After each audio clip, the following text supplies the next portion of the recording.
Funny ফেলা দিয়া জাকিরিন যখন আল্লাহকে ডাইকা জিকির করতে থাকে, তখন দুনিয়ার তোমার কর্ম দ্বারা তুমি আগুন জ্বালাই দিচ্ছ, এবার তোমার চোখের ফানো দিয়ে আবার আগুন তারে নিভাই দাও।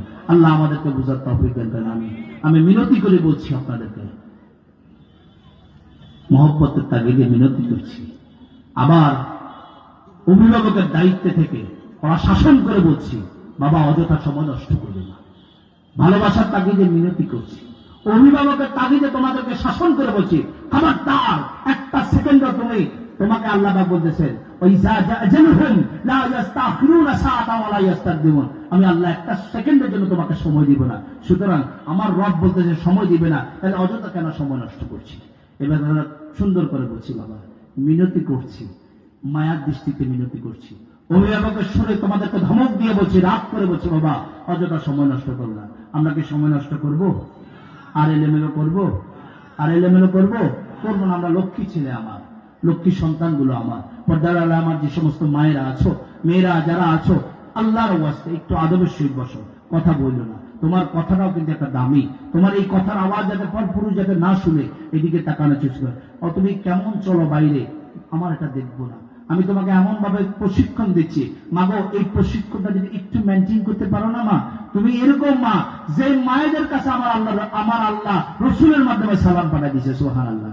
সুতরাং মাগো নিজেরে যদি দাম দিতে পারিস, মানে নিজেরে যদি বুঝতে পারি, তো তোরে মানুষ মাথায় নিয়ে নাচবে। মাথায় তুললে চিন্তা করবো উকুনে কোনো খায় কিনা, নিচে রাখতে চিন্তা করবো উই পোকা ধরে কিনা। এভাবে তোকে মায়া করবো। ও মায়ের জাত, তোমরা এমন মহব্বতের সৃষ্টি আল্লাহ, তোমরা তোমাদেরকে নিজেদেরকে মায়া করবা, মহব্বত করবা, নিজের কাছে নিজেকে এমন ভাবে করবা যে আমি এসেছি কার কাছে? আল্লাহর কাছ থেকে, যাবো আল্লাহর কাছে। শুধু এই বয়ানটা মায়েদের জন্য, বাবাজি তোমাদের জন্য।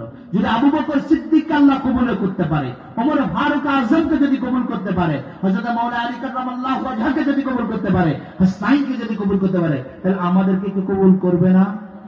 কবুল করবে না? তবে আমাদেরকে চেষ্টা করতে হবে। কিছু আছেন মাদার জাত, এদেরকে জাতে তৈরি করে দিচ্ছে, আর নিজেদেরকে তৈরি করতে হবে।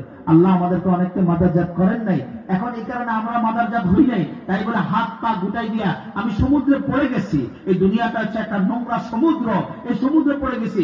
এখন আমাকে যে করে হোক একটা খড়কুটা দিয়ে হলে আমাকে বাঁচতে হবে। আল্লাহ আমাকে শুধু খড়কুটা নয়, বিশাল একটা কাঠ আমাকে দিয়ে দিয়েছে, বান্দারে একটু ধর। কাঠটা কি? রাসূল খুদা সাল্লাল্লাহু আলাইহি ওয়াসাল্লামের মহব্বতের মার্কাজ প্রাণ সাইফে দরবার শরীফ আমাদেরকে দিয়ে দিয়েছেন। সাইফে দরবার শরীফ আমাদেরকে যে ডিসিপ্লিন, যে সিস্টেমেটিক ওয়েতে আমাদেরকে পরিচালনা করার জন্য চেষ্টা করতেছে, সেই ডিসিপ্লিন, সেই সিস্টেম যদি আমার এবং আপনার জিন্দেগির মধ্যে পরিচালনা যদি করে নিতে পারে, তাহলে সফল কাম কি হব না?